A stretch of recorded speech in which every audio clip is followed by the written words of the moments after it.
시간 우리 주신 하나님의 말씀은 고린도전서, 신약성경 고린도전서 5장 1절서부터 13절까지 말씀입니다. 고린도전서 5장 1절서부터 13절까지 말씀입니다. 신약성경 267쪽입니다. 이 말씀을 저와 여러분이 한 절씩 교독하도록 하겠습니다. 하나님의 말씀을 받들어 교독합니다. 이는 하나님의 말씀입니다. 너희 중에 심지어 음행이 있다함을 들으니 그런 음행은 이방인 중에서도 없는 것이라. 누가 그 아버지의 아내를 취하였다 하는도다. 그리하여도 너희가 오히려 교만하여져서 어찌하여 평안히 여기지 아니하고 의를 행한 자를 너희 중에서 쫓아내지 아니하느냐. 내가 실로 몸으로는 떠나 있으나 영으로는 함께 있어 거기 있는 것 같이 이런 일을 행한 자를 이미 판단하였노라. 주 예수의 이름으로 너희가 내 영과 함께 모여서 우리 주 예수의 능력으로 이런 자를 사탄에게 내주었으니 이는 육신으로 멸하고 영은 주 예수의 날에 구원을 받게 하려 함이라. 너희가 자랑하는 것이 옳지 아니하도다. 적은 누룩이 온 덩어리에 퍼지는 것을 알지 못하느냐. 너희는 누룩 없는 자인데 새 덩어리가 되기 위하여 묵은 누룩을 내버리라. 우리의 유월절 양 곧 그리스도께서 희생되었느니라. 이러므로 우리가 명절을 지키되 묵은 누룩으로 말고 악하고 악에 찬 누룩으로 말고 누룩이 없이 오직 순전함과 진실한 행동으로 하자. 내가 너희에게 쓴 편지에 음행하는 자들을 사귀지 말라 하였거니와 이 말은 이 세상에 음행하는 자들이나 망하는 자들이나 속여 빼앗는 자들이나 우상 숭배하는 자들을 도무지 삼키지 말라 하는 것이 아니니 만일 그리하려면 너희가 세상 밖으로 나가야 할 것이라. 이제 내가 너희에게 쓴 것은 만일 어떤 형제라 일컫는 자가 음행하거나 탐욕을 부리거나 우상 숭배를 하거나 모욕하거나 술 취하거나 속여 빼앗거든 사귀지도 말고 그런 자와는 함께 먹지도 말라 함이라. 밖에 있는 사람들을 판단하는 것이야. 내게 무슨 상관이 있으리냐마는 그 안에 있는 사람들이야 너희가 판단하지 아니하냐. 밖에 있는 사람들은 하나님이 심판하시려니와 이 악한 사람은 너희 중에서 내쫓으라. 아멘. 오늘 이 시간에는 누룩을 내버리라 라는 제목으로 하나님 말씀 전해드리고자 합니다. 여러분, 암이라는 것에 대해서 잘 알고 계시죠? 암은 어떤 병입니까? 참으로 무서운 병입니다. 아무리 현대의학이 발달했다 할지라도 아직까지도 정복하지 못한 것이 바로 이 암입니다. 암은 옛사람들은 바위라고 사용했어요. 그 개념을 바위로 여겼습니다. 왜 그랬냐면 살이 돌과 같이 딱딱해진다라는 그런 표현이었어요. 우리 인체에는 혹 같은 물건이 자랄 수가 있습니다. 물질이 자랄 수 있습니다. 그것을 종양이라고 하는데 종양에도 두 가지 종양이 있죠. 양성 종양이 있고 악성 종양이 있습니다. 양성 종양은 성장 속도가 느리고 주변 조직에 영향을 주지 않습니다. 반면에 이 악성 종양은 성장 속도가 굉장히 빠르고 주변 조직에 침범해서 결국 주위의 장기를 망가뜨리는 그러한 것이 바로 이 악성 종양입니다. 이 악성 종양이 바로 이 암이라는 거예요. 이 암은요, 제일 중요한 것이 뭐냐면 미리 조기에 발견해서 이 암이 커지기 전에 제거하는 것이 최고의 방법입니다. 우리 믿는 이들에게 있어서 육신의 암처럼 암이 생기는 것처럼 영적인 암이 있다라는 거예요. 이를 성경에서는 뭐로 표현하냐면 바로 이 누룩이라고 표현을 합니다. 이 누룩은 빵을 만들기 위해서, 특히 빵에 맛을 내기 위해서 첨가되는 것이 바로 발효제예요. 효소예요. 그것이 누룩이라고 하는 거예요. 정상적인 빵과는 다르게요. 누룩이 들어가면 빵이 크게 부풀려집니다. 여러분, 육신의 아미 세포 조직을 변형시켜서 그러한 이 잘못된 그러한 병이 생기게끔 하듯이 결국 죽음에 이르기까지 하듯이 마찬가지로 우리의 영혼의 누룩은 우리의 영혼을 타락시키고 죄 가운데로 인도하는 역할을 한다는 거예요. 결국 영혼의 죽음에까지 이르게 하는 것이 바로 이 누룩입니다. 영혼의 누룩입니다. 예수님께서는 마가복음에는 어떻게 표현하셨냐면 제자들에게 너희들은 헤롯의 누룩과 바리새인의 누룩을 주의하라라고 말씀하셨어요. 주의하라는 말은 뜻은 뭡니까? 경계하라는 말이에요. 근데 이 주의하라는 말은 완료형이 아니에요. 완료형 동사가 아닙니다. 진행형 동사예요. 이 말은 뭐예요? 계속적으로 어떻게 돼요? 너희가 주의해야 된다는 거예요. 헤롯의 누룩과 바리새인의 누룩. 오늘 본 말씀에 보면 이러한 누룩에 대해서 묵은 누룩, 악에 찬 누룩이라고 표현하고 있습니다. 과연 우리가 하나님을 믿는 성도로서 우리 가운데서 내버려야 하는 누룩, 제거해야 하는 누룩은 과연 어떠한 누룩일까? 이에 대해서 한번 상고해 보고자 하는 것입니다. 첫 번째로 우리가 제거해야 될 누룩은, 내버려야 할 누룩은 세속화의 누룩입니다. 이는 헤롯의 누룩을 의미하는 거예요. 헤롯 하면 떠오르는 것이 바로 세속화라는 말입니다. 헤롯은 유대 땅을 다스리는 분봉왕이었습니다. 분봉왕이라는 것은 로마가 당시에 유대 땅을 지배하는, 이스라엘을 지배하는 로마가 그의 통치를 인정해주는 행정관인 역할인 거예요. 그는 유대와 이스라엘의 전통보다는 로마법을 갖다가 우선시하였습니다. 그래서 헤롯과 헤롯을 추종하는 자들 하면 세속주의의 상징이다라고 이야기했다는 거예요. 세속화로 대표되는 그러한 현상은 무엇이냐면 바로 음란함과 물질입니다. 음란함은 육신의 타락과 더불어 영적인 타락을 이끌어가는 그러한 것입니다. 오늘 본문에 보면 고린도전서 이 고린도라는 도시의 상황을 이해해야 합니다. 고린도 교회는 사도 바울이 개척한 대표적인 교회예요. 이 고린도라는 도시는 그리스로 올라가기 위해서는 반드시 거쳐야 되는 항구 도시가 바로 내륙으로 가기 위해서 거쳐야 되는 도시가 바로 항구 도시가 고린도였습니다. 이 고린도에는 여러 이방인들이 모여서 살고 있었어요. 특히 이 고린도에는 우상 숭배와 유흥과 향락적인 문화가 컸습니다. 왜냐하면 항구 도시였기 때문에 그래요. 항구 도시의 특성이 어떻습니까? 오랜 기간 동안 배를 타고 왔으니까 그 선원들이 어떻게 됐어요? 그동안 즐기지 못했던 유흥과 환락과 쾌락을 즐기기 찾는 곳이 바로 고린도였다라는 것이에요. 고린도 도시가 그만큼 흥행하였다라는 것이죠. 옛말에 여호수아에 가서 뭐라고 해서 돈 자랑하지 말라고 했죠. 왜 그렇습니까? 여호수아가 바로 항구 도시이기 때문에 그래요. 그곳에는 물질이 풍부하기 때문에 그래요. 돈이 많이 유통된다는 것입니다. 고린도 교회는 이러한 세속적인 문화를 많이 영향을 받았어요. 그러니까 거룩해야 될 하나님의 교회가 서서히 교회 안에 음란함이 자리 잡기 시작하였다는 것입니다. 오늘 본문의 내용을 보면 교인들 중에 어떤 이가 계모, 아버지의 뭐예요? 첩이죠. 계모와 함께 음행을 하였다라는 그러한 내용이 나옵니다.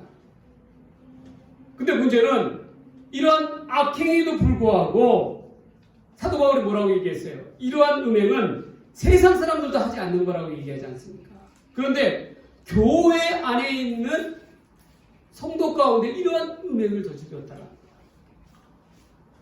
이에 대해서 고린도 교회 교인들은 서로 쉬쉬하면서 덮으려고 했다는 것입니다. 이러한 용납함으로 인해서 어떻게 되었습니까? 교회 전체는 영적인 타락을 불러오게 되었다는 거예요.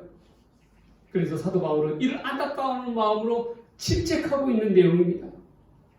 교회의 거룩함을 위해서 너희가 단호하게 선택하라는 거예요. 이 고린도 교회는 물질적으로는 풍부했습니다. 그래서 주변의 여러 어려운 교회들을 구제하였고, 심지어는 예루살렘 교회가 어려움 가운데 처하니까 이를 돕는데 앞장섰던 교회가 고린도 교회였어요. 그런데 이런 고린도 교회 안에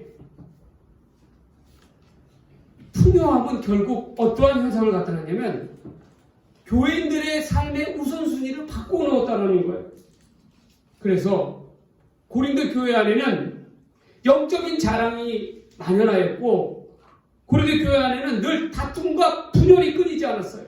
나는 바울파다, 나는 아볼로파다, 나는 베드로파다, 나는 예수파다. 그러면서 분열이 서로 간에 팔을 짚기 시작했다는 거예요. 본문의 1절 말씀에 보면 적은 누룩이 온 덩어리에 퍼져서 퍼진다고 그렇게 이야기합니다. 고린도 교회의 누룩은 무엇이었냐면 바로 이 세속화였어요. 이러한 음란함과 물질 우선주의와 세속적인 탐욕의 가치가 교회의 한가운데에 자리를 잡았습니다. 점차 고린도 교회는 세상의 이익에 집착하는 교회가 되었어요. 여러분, 오늘날 우리의 교회의 모습은 어떠합니까? 한번 돌이켜보세요. 과연 고린도 교회와 다릅니까? 어쩌면 어떻게 닮아도 이렇게 닮을 수가 있어요. 세상의 세속화의 흐름에 하나님의 거룩함으로 교회, 세상을 이끌어 나가야 할 교회가 어떻게 되고 있어요? 거꾸로 세상의 세속주의에 끌려다니고 있어요.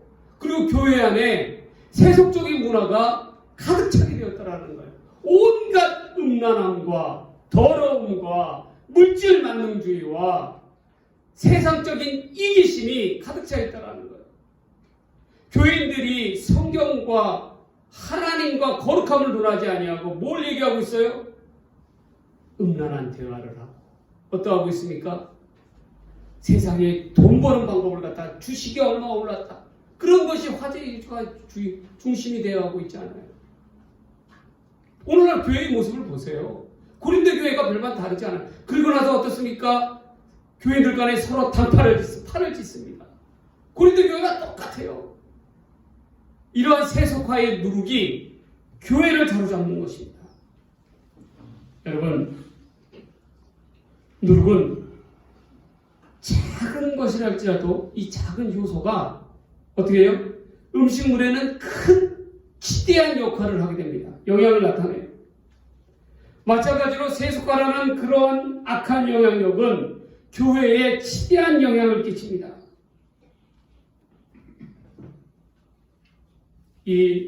특히나 교회 안에서의 음란함은요, 영혼의 타락을 가져옵니다. 육신의 음란함은 영혼의 타락을 가져옵니다. 지금도 마찬가지예요. 제가 얘기를 들어보니까요, 어떤 교회에 참 신실한 청년이 있었다라는 거예요. 교회 봉사도 열심히 하고 찬양대 역할도 열심히 하고 정말 믿음하면 그 청년을 뽑았다라는 거예요. 봉사하면 그 청년을 뽑았다라는 거예요. 그런데 우연한 기회에 그 청년 컴퓨터를 갖다가 열어보게 되었는데, 거기 열어보니까 음란한 영상이 수없이 그렇게 쌓여 있었다라는 거예요. 그 말은 무엇입니까? 결국에는 뭐예요? 겉으로는 어떻게 돼요? 신실한 척 하지만 어떻게 해요? 속은 세속화의 물결 가운데, 음란함 가운데 영적인 타락을 불러일으키고 있다는 거예요. 결국 그러한 영적인 타락은요, 당연히 육신적인 타락을 불러오게 되어 있는 거예요. 이 음란함은요 너무나도 무섭습니다. 심지어는 어떤 목사님이 징계를 받았어요. 징계를 받은 까닭이 뭔지 아세요? 알고 보니까 목사님이 토요일날 주일 준비를 말씀을 준비를 해야 그 시간에 뭐하고 있었어요? 음란한 영상을 보고 있었다는 거예요. 그게 장로님한테 딱 걸려버렸어요. 그 교회 장로님한테. 어떻게 걸렸느냐? 교회 장로님이 회계 감사를 하다 보니까 목사님이 이 교회에서 그 통장 내역에 이상한 이 사이트에 교회 비용이 지출되고 있는 걸 보이는 거예요. 달마다. 이게 뭔가 하고 찾아보니까 그 사이트였던 거예요. 음란한 사이트였던 거예요. 결국 그 일로 인해서 그 목사님은 교인들한테 100배 사죄를 하였습니다. 여러분 한번 생각해 보세요. 토요일 저녁은 어떤 시간입니까? 교회 목사님이 그 다음날 주일 설교를 위해서 정말로 열심히 온갖 신경을 거기에 몰두하며 진땀을 빼며 하나님의 설교 영의 말씀을 준비해야 될 그 시간에 뭐하고 있어요? 엉뚱한 세상 사람들이 행하고 있는 음란함을 쫓아 나아가고 있었다. 누가? 영적인 지도자가. 심지어 지도자가 그럴 터인데 일반 성도들은 어떠하겠어요? 오늘날의 이 교회 안에 있는 그런 세속화의 물결은요 감당할 수가 없어요. 그 음란함의 끝은 정말 이건 말로 표현할 수가 없어요. 결국 이것은 영혼의 타락을 불러일으킨 것입니다. 이 고린도 교회도 마찬가지로 이런 영혼의 타락으로 인해서 스스로 타락한 그러한 죄의 길로 나아갈 수밖에 없습니다. 이러한 세속화의 영적인 타락은 물질을 우선시하는 그러한 타락은 교회의 거룩함을 상실하게 한다는 거예요. 세상을 보세요. 얼마나 물질 만능주의, 물질이 최고 우선으로 생각하고 있습니까? 돈이 얼마나 교인들의 마음을 사로잡고 있습니까? 목사님들을 비롯해서 장로님들을 비롯해서 돈의 권세가 교회 안에 얼마나 큽니까? 세상이 그러하듯이 교회도 똑같이 그렇게 되어버렸다는 거예요. 그러다 보니까 어떻게 됩니까? 교회 안에 사람보다도 물질이 우선시하는 그 세상적인 풍조가 그대로 자리 잡는 그러한 시대가 되어버렸다는 것입니다. 여러분, 우리는 깨달아야 합니다. 교회 안에 이러한 세속화의 죄의 물결을 갖다가 용납하고 덮어두려 한다면 결국 이는요, 우리 몸에 암세포가 자라나도록 내버려두고 방치하는 것과 마찬가지입니다. 결국 치료의 시기를 놓치면 어떻게 됩니까? 암의 치료의 시기를 놓치게 되면 이미 암세포가 온 전신에 퍼져가지고 온갖 장기에 다 몸이가 전이 되어서 더 이상 의사가 수술을 해도 손을 쓸 수 없는 그러한 지경에 이른다는 거예요. 어디로 어떻게 수술해야 될지를 모른다는 거예요. 벌써 다 몸에 퍼져버렸다는 거예요. 그러면 그것으로서 끝이 나버린 것입니다. 마찬가지예요. 우리 가운데 이러한 세속화, 음란함과 물질 우선주의와 세상적인 이기심이 이 죄가 우리 스스로 교회 안에서 용납하게 되면 어떻게 됩니까? 결국 암세포가 자라듯이 서로서 각자에게 전이가 되어서 어떻게 돼요? 영적인 영원한 타락 가운데 놓이게 될 수밖에 없다는 것입니다. 그러한 까닭에 우리는 교회의 거룩함을 회복해야 합니다. 본문의 7절 말씀에는 너희는 누룩 없는 자인데 새 덩어리가 되기 위해서 묵은 누룩을 내버리라. 우리의 유월절 양 곧 그리스도께서 희생되었느니라 라고 말씀합니다. 이스라엘의 유월절은 어떠한 날입니까? 이스라엘 백성들이 450년이라는 긴 시간 동안 애굽에서 노예 생활을 하다 종살이 생활을 하다가 출애굽을 기념하는 그러한 날이 유월절 아닙니까? 유월절의 영어의 명칭이 뭐예요? 패스오버예요. 패스오버라는 게 뭡니까? 죄가 어떻게 됩니까? 죄에 대한 대가와 심판이 죽음의 그림자가 패스오버 된다는 것입니다. 어떨 때에 그 문에 이스라엘 백성들이 살고 있는 문에 어린 양의 피를 발랐을 때에 죽음의 신이 어떻게 돼요? 하나님께서 보내신 죽음의 신이 패스오버 되게 된다는 거 유월절을 기념하는 거예요. 그래서 이스라엘 백성들은 이 출애굽의 은혜를 기억하면서 이 유교병, 이 무교병을 먹게 되어 있다는 것입니다. 무교병이라는 것은 뭐냐면 이 누룩을 섞지 않는 빵을 먹는다라는 거예요. 그런데요, 이 무교병은요, 누룩을 섞지 않는 빵은 물론 애굽 사람들이 급하게 출애굽을 하느라 빵을 발효시킬 시간이 없어서 그럴 수도 있겠지만, 그러나 이 무교병의 참된 의미는요, 바로 무교병은 곧 이스라엘에서 고난의 빵을 상징합니다. 그 말은 뭐예요? 온갖 세속화의 물결 가운데서 고난의 의미를 새롭게 찾고 나아간다는 거예요. 여러분, 이 빵에 누룩을 안 넣으면요, 그 증상이 첫 번째로요, 빵이 부풀려지지가 않아요. 그럼 결국은 뭡니까? 빵이 타기가 쉽다는 것이죠. 실제로 제가 이스라엘 가서 성지순례에 가서 무교봉을 먹었을 때에 대부분의 무교봉의 빵들이 밑에가 탔어요. 왜 그러냐?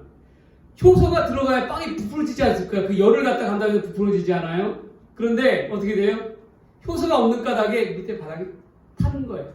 마치 프라이팬에 우리가 고기를 태우듯이 그렇게 돼버리는 거예요. 그리고 또 어땠습니까? 누룩이 들어가지 않으면 빵에 맛이 없어요. 빵 맛을 특유의 맛을 나타내지를 못한다는 거예요. 결국 뭐예요?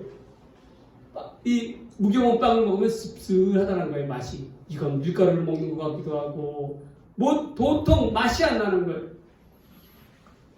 마찬가지입니다. 이 누룩이 없는 것은 곧 거룩함을 상징하는 것이었어요. 그것을 기억하라라고 말씀하는 거예요. 여러분, 출애굽 당시에 애굽은요, 정말 세상 가운데서 음란함이 이루 말할 수 없는 그러한 나라였습니다. 심지어는 짐승과 사람이 어떻게 돼요?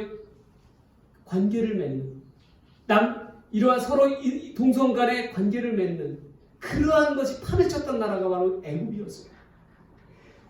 이러한 애굽의 문화로부터 이스라엘 백성도 어땠겠어요? 서서히 영향을 받을 수밖에 없었다는 거예요. 그러한 까닭에 하나님께서는 이 6월절날 무교봉을 먹게 함으로써 세속화의 흐름으로부터 분리를 원하셨다는 거예요. 거룩함을 유지하기를 원하셨다는 거예요. 여러분, 누룩 없는 빵, 무교봉은 곧 구별됨과 거룩함의 상징입니다. 우리 하나님의 백성된 성도들은 특별히 이 헤롯의 누룩, 세속화의 그러한 누룩으로부터 우리는 자유로워야 할 줄 믿습니다. 그러기 위해서는 사소한 죄일지라도 용납해서는 안 된다는 거예요. 반드시 제거해야 한다는 것입니다. 부패하는 누룩의 습성과도 같이 작은 죄로 인해서 공동체 전체가 오염되는 그러한 세속화의 위협으로부터 우리는 벗어나야 할 줄 믿습니다. 사도 바울의 당부처럼 세속주의 위협으로부터 구별돼서 여호와께로부터 성결이라는 삶의 목표를 온전히 이루는 저와 여러분들이 되시기를 주의 이름으로 간절히 소망합니다. 소망합니다.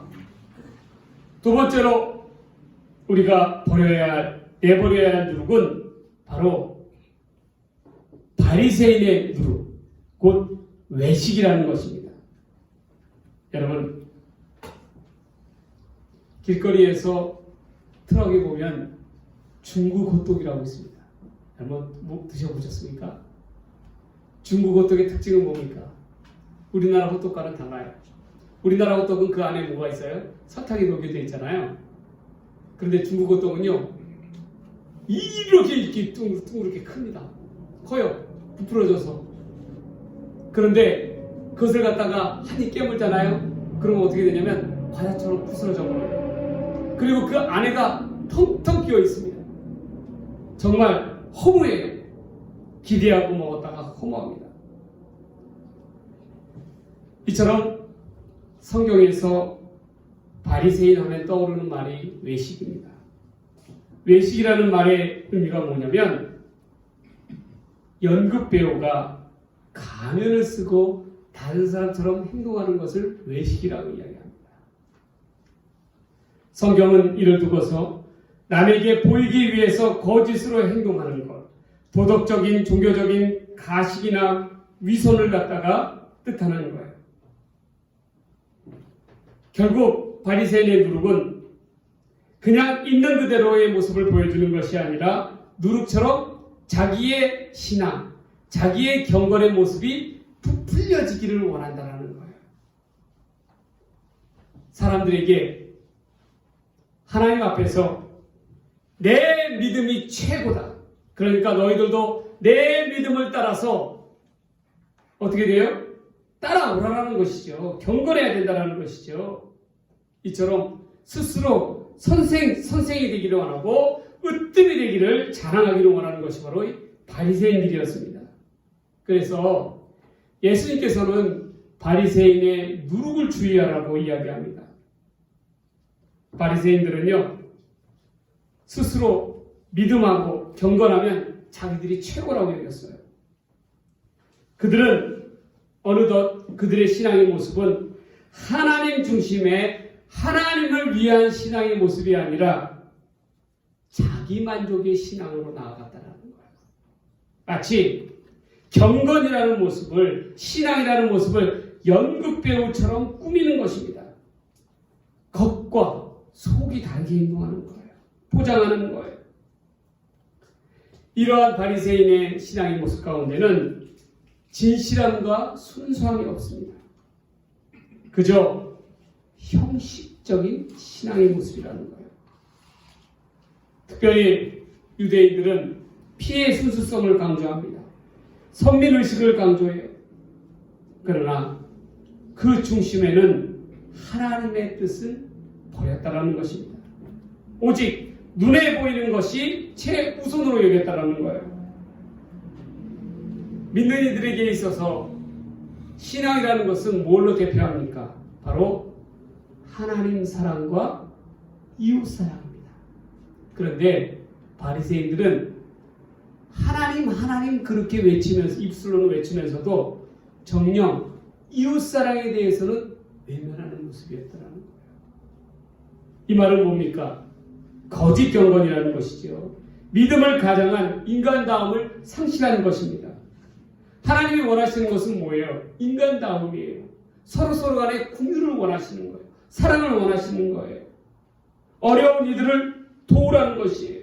그런데 정작 바리새인들은 자신들의 종교적인 틀 속에 갇혀서 하나님께서 정말 원하시는 긍휼과 사랑은 외면했다라는 것입니다.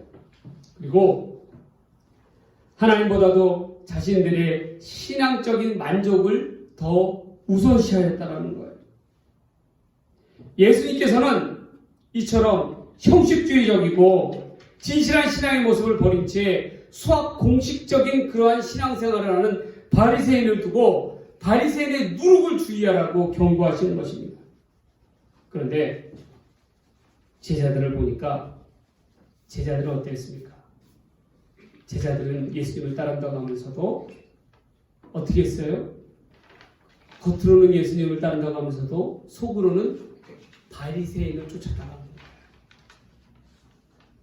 겉으로는 예수님을 따른다고 하면서도 정작 자기들은 다른 생각을 하였습니다. 예수님의 말씀에 전적으로 순종하지 않았어요.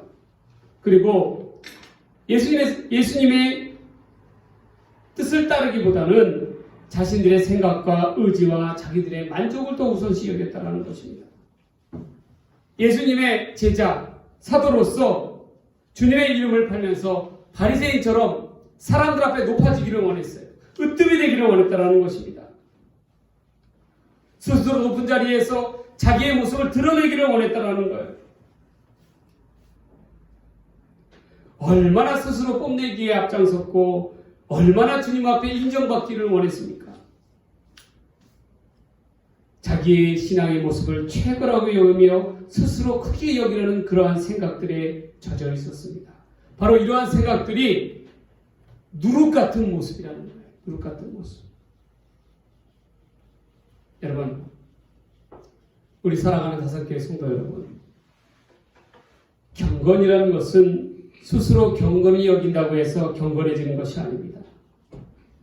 남의 눈에 경건하게 보려고 한다고 해서, 인정받는다고 해서 경건해지는 것도 아니에요. 참된 경건은 하나님께로부터 오는 것입니다. 겉모습으로 판단해서는 안 되는 거예요. 남의 눈만을 의식하는 것도 안 되는 것입니다. 오직 하나님을 의식하며 나아가는 신앙이 되어야 된다는 거예요. 하나님만을 바라보며 진실한 신앙의 모습이 되어야 된다는 거예요. 누룩처럼 부풀려진 형식주의적인 그러한 눈에 보이는 신앙이 되어서는 안 된다는 것입니다. 여러분, 하나님 앞에 보다 진실한 신앙으로서 거듭나시기를 바랍니다. 바리새인처럼 형식주의에 젖은 신앙의 모습이 아니라, 사람에게 인정받고자 하는 그러한 신앙의 모습이 아니라 하나님께로부터만 인정받는 그러한 믿음의 사람들 되시기를 주의 이름으로 간절히 소망합니다. 소망합니다. 마지막 세 번째로 우리가 내버려야 할 누룩은 어떠한 누룩이냐면 죄인된 습성입니다. 여러분, 죄라는 것은 참 특이한 특성이 있어요. 제가 서두에 암에 대해서 이야기했듯이 암이라는 것도 처음에 작은 세포로부터 시작해서 그것이 변질이 됩니다. 정상적인 세포가 아니라 변형이 온다라는 거예요. 그러므로 말미암아 조직이 변화되고 어떻게 돼요? 장기 자체가 어떻게 돼요? 사용을 못하게 되는 그러한 지경에 이른다라는 것입니다. 마찬가지로 죄라는 것도 그래요. 악한 습성을 처음에는 정말 별거 아닌 것 같아요. 작은 거예요. 사소한 것 같이 보입니다. 그러나 이런 것들을 용납하게 되면 서서히 그것이 우리 가운데에서 자리를 잡아서 우리의 영혼 가운데 주인 노릇을 한다는 거예요. 여러분, 본문의 고린도 교회를 보세요. 그들 스스로 악한 습성을 갖다가 어떻게 돼요? 용납함으로 말미암아, 묵인함으로 말미암아 어떻게 됩니까? 공동체의 전체가 어떻게 돼요? 타락하게 되어버린다.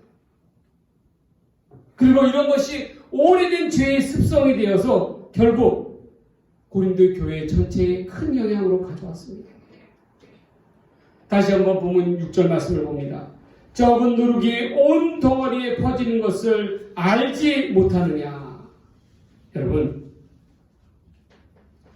적은 누룩을 용납하게 되면 공동체가 파멸을 가지고 오게 됩니다.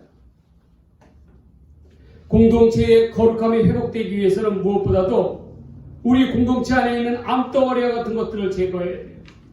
성경은 이에 대해서 묵은 누룩, 악독한 누룩이라고 표현합니다. 여러분, 어떻게 악독한 누룩이라는 표현을 쓰고 있어요? 그 말은 뭐예요? 그만큼 어떻게 됩니까?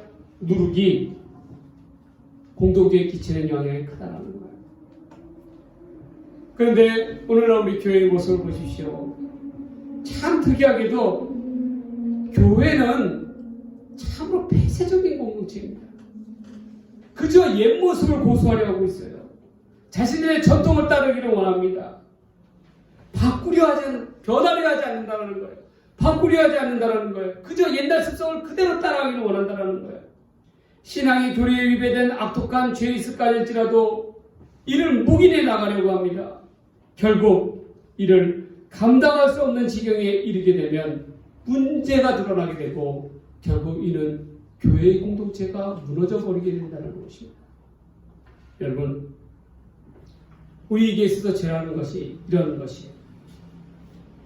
쉽게 얘기해서 거짓말을 두면요, 우리가 습관적으로 거짓말을 하게 되잖아요.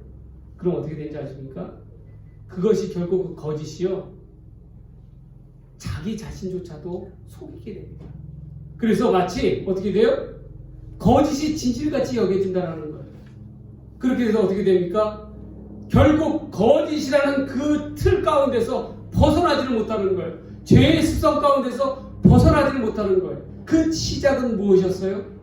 바로 사소한 쉽게 여기는 거짓말에서부터 비롯된다는 것입니다.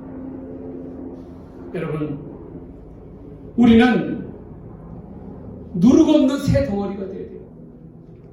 6월달에 무교병의 떡처럼, 누르고 없는 떡처럼 거룩한 하나님을 기뻐하시는 공동체가 되어야 합니다. 죄의 습성에서 벗어나 순전하고 진실하게 나아가야 된다는 거예요. 누르기 들어가지 않으면 제가 뭐라고 그랬어요? 맛이 나지 않는다고 했어요. 누르기 들어가지 않으면 어떻게 된다고 했어요? 모양새가 좋아 보이지 않는다고 했어요. 그러나 어떻게 됩니까? 누르기 없음으로 인해서 본연의 그 색깔, 본질 그 자체를 그대로 나타낼 수가 있다는 거예요. 마찬가지예요. 우리의 신앙의 모습도 그래야 된다는 거예요. 우리가 스스로 누르고 없는 떡이 되어야 합니다. 무교병 떡이 되어야 됩니다.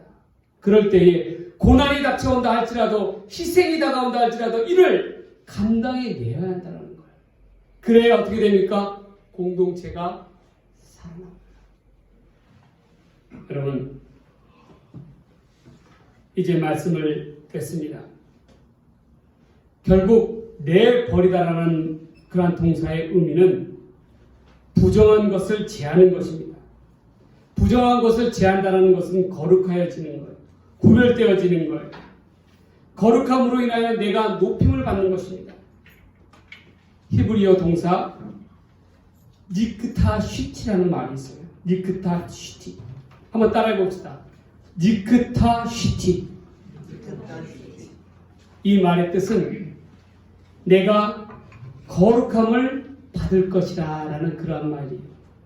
거룩하다라는 동사 카다시에서 온 수동형의 동사가 바로 니크타 쉬티라는 말. 내가 거룩함으로 취급되어지다. 누구로부터? 누구로부터 거룩함을 받는 거예요? 세상 사람들로부터? 나 스스로부터? 아닙니다. 하나님으로부터 거룩함을 받게 되는 니크타 쉬티의 삶으로 우리가 나아가야 된다는 거예요. 결국 누룩을 버린다는 것은 하나님의 거룩함을 회복하는 것입니다. 우리 다산교회 성도들은 무엇보다도 그릇된 누룩을 내버리고 제거함으로 말미암아 하나님으로부터 존귀함을 받는 그러한 인생이 되어야 할 줄 믿습니다. 니크타 쉬티. 버릴 것을 버림으로써 하나님 앞에 거룩함으로 인정받는 주의 백성들이 되시기를 주의 이름으로 간절히 축원합니다. 축원드립니다. 기도하겠습니다. 하나님 아버지, 우리 가운데 우리의 영혼을 망치는 누룩들을 버리게 하여 주시옵소서. 하나님, 세속화의 누룩을 버리게 하여 주시옵소서. 외식과 형식주의적인 누룩을 버리게 하여 주시옵소서. 오래된 악독한 누룩들을 버리게 하여 주시옵소서.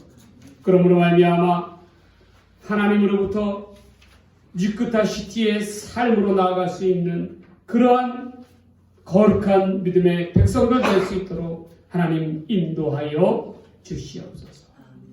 이 모든 말씀 우리를 사랑하시는 예수님의 이름으로 간절히 기도드리옵나이다. 아멘.